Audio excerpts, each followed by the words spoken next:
A los 33 años, Jesús fue condenado a muerte, la peor muerte de la época. Solo los criminales eran condenados como Jesús. Jesús en el huerto suda sangre. Los evangelios nos dicen que Jesús comenzó a sudar sangre cuando estaba orando en el Monte de los Olivos, específicamente en el jardín de Getsemaní. Esto no es un lenguaje poético, sino una condición médica llamada hematidrosis. No es muy común, pero puede darse cuando hay un alto grado de sufrimiento psicológico. Lo que sucede es que la ansiedad severa provoca la secreción de químicos que rompen los vasos capilares en las glándulas sudoríficas. Como resultado, hay una pequeña cantidad de sangrado en las glándulas y el sudor emana mezclado con sangre. No es mucha sangre, sino una cantidad muy pequeña. Esto provocó que la piel quedara extremadamente frágil, de modo que cuando Jesús fue flagelado por el soldado romano al día siguiente, su piel ya estaba muy sensible. Ya Jesús estaba debilitado por lo sucedido en el huerto y la noche entera sometido a falso juicio y golpizas y cárcel. La flagelación. Las flagelaciones romanas eran conocidas por ser terriblemente brutales. Generalmente consistían de 39 latigazos. El soldado usaba un látigo con tiras de cuero trenzado con bolas de metal entretejidas. Cuando el látigo golpeaba la carne, esas bolas provocaban moretones o contusiones, las cuales se abrían con los demás golpes. Y el látigo también tenía pedazos de hueso afilados, los cuales cortaban la carne severamente. La espalda quedaba tan desgarrada que la espina dorsal a veces quedaba expuesta debido a los cortes tan profundos. Los latigazos iban desde los hombros, pasando por la espalda, las nalgas y las piernas. Mientras continuaba la flagelación, las laceraciones rasgaban hasta los músculos y producían jirones temblorosos de carne sangrante. Las venas de la víctima quedaban al descubierto y los mismos músculos, tendones y las entrañas quedaban abiertos y expuestos. La víctima podía experimentar un dolor tan grande que le llevase a una conmoción hipovolémica. Hipo significa bajo, vol se refiere a volumen y hémica significa sangre. Por lo tanto, conmoción hipovolémica quiere decir que la persona sufre efectos de la pérdida de una gran cantidad de sangre. Esto causa 4 efectos. Número 1. El corazón se acelera para tratar de bombear sangre que no existe. Número 2. Baja la presión sanguínea, lo que provoca un desmayo o colapso. Número 3. Los riñones dejan de producir orina para mantener el volumen restante. Número 4. La persona comienza a sentirse sedienta porque el cuerpo ansía fluidos para reponer el volumen de sangre perdido. Camino al Calvario. Jesús se encontraba en condición hipovolímica mientras ascendía por el camino hacia el lugar de la ejecución en el Calvario, llevando el madero horizontal de la cruz. Finalmente Jesús se desplomó y un soldado romano le ordenó a Simón que llevara la cruz por él. Luego Jesús dice: «Tengo sed». Y en ese momento se le ofrece un trago de vinagre. En el momento de la crucifixión, la muerte de Jesús fue todavía peor que la crucifixión común. No a todos los criminales condenados los clavaban en la cruz. Muchos eran amarrados. A Jesús lo acostaron y clavaron sus manos en posición abierta en el madero horizontal. Esta viga se llamaba patibulum y en ese momento estaba separado el madero vertical, que estaba clavado al suelo de forma permanente. Los clavos que los romanos usaban eran de 13 a 18 centímetros de largo, afilados hasta terminar en una punta aguda. Se clavaban por las muñecas. El clavo atravesaba el nervio mediano.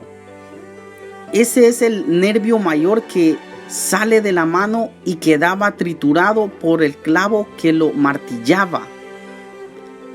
Este dolor es similar al que uno siente cuando se golpea accidentalmente el codo. Y se da en ese huesito, en el nervio llamado cúbito. Pero ahora imagine tomar un par de pinzas y presionar hasta triturar ese nervio. Ese dolor es similar al que Jesús experimentó. Al romper ese tendón, Jesús, y por tener sus muñecas clavadas, Jesús fue obligado a forzar todos los músculos de su espalda para poder respirar. Dolor excruciante. El dolor era tan insoportable que literalmente no existían palabras para describirlo.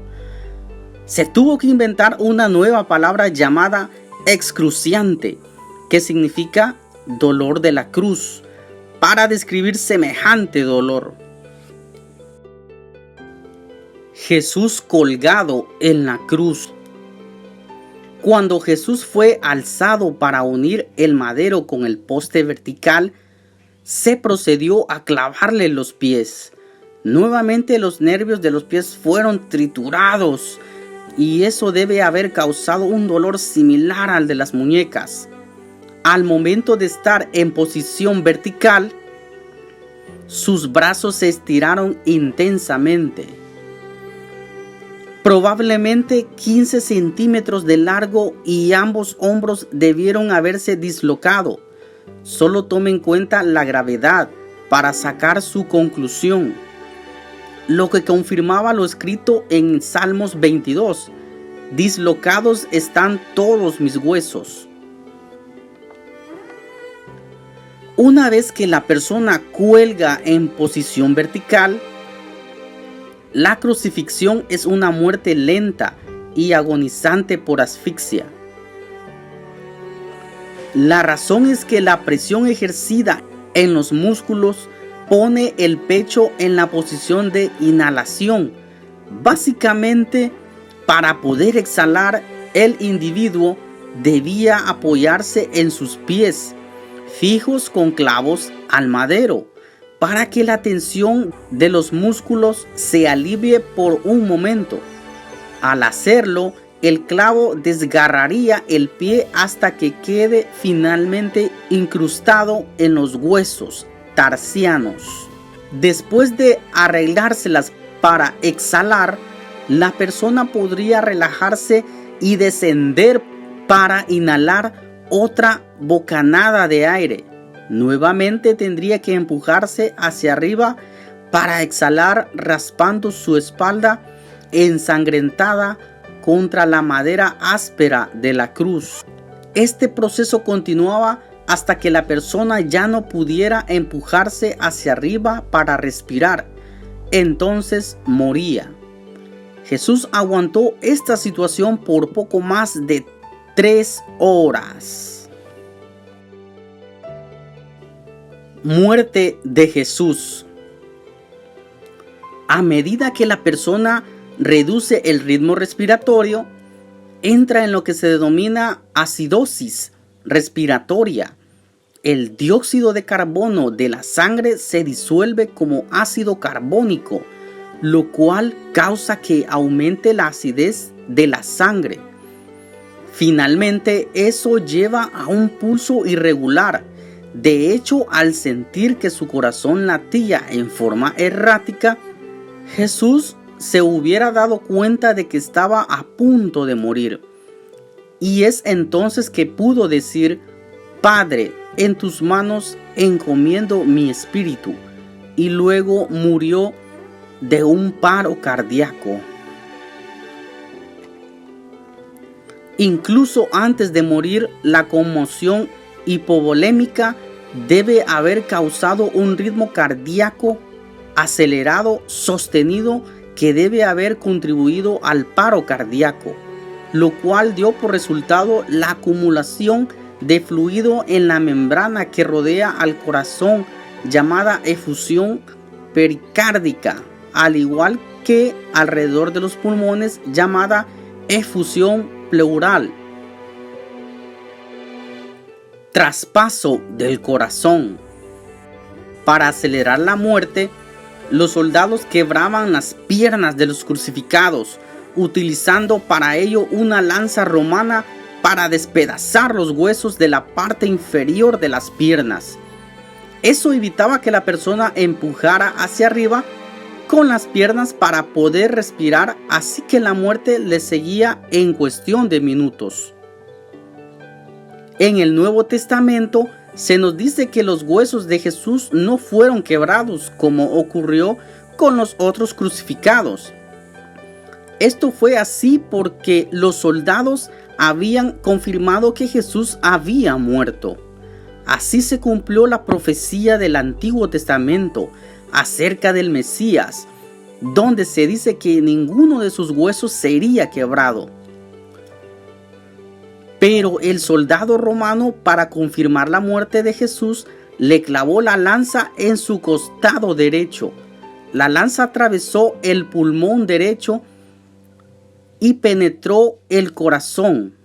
Por lo tanto, cuando se sacó la lanza, salió fluido claro, como el agua, seguido de un gran volumen de sangre, tal como lo describe Juan, uno de los testigos oculares en su evangelio. Además, hay que mencionar la humillación que sufrió por el desprecio y las burlas, cargando su propia cruz por casi 2 kilómetros, mientras la multitud le escupía el rostro y le tiraban piedras. La cruz pesaba cerca de 30 kilos, tan solo en la parte horizontal, en la que le clavaron sus manos. A lo mejor tú no creas en nada de esto. A lo mejor tú eres ateo, agnóstico, o simplemente no crees en la existencia de un ser superior. Y eso se respeta. Yo respeto la opinión de cada uno. Yo en mi caso sí soy creyente de esto. Sí creo que una persona llamada Jesús vino hace más de 2000 años, murió, pasó por todo ese sufrimiento que te he contado, porque hay muchas evidencias que lo comprueban. Sobre todo hay evidencia científica que contrasta lo que la Biblia dice, porque la Biblia es la base de esta historia. Y sí creo que la Biblia es un libro real que cuenta historias reales, pero como te digo, depende de la creencia de cada quien. Así que eso se respeta. No olvides suscribirte y comentar, darnos tu like y seguirnos en nuestras redes sociales para más videos. Eso es todo por hoy. Nos vemos en un próximo video. Que la pases bien.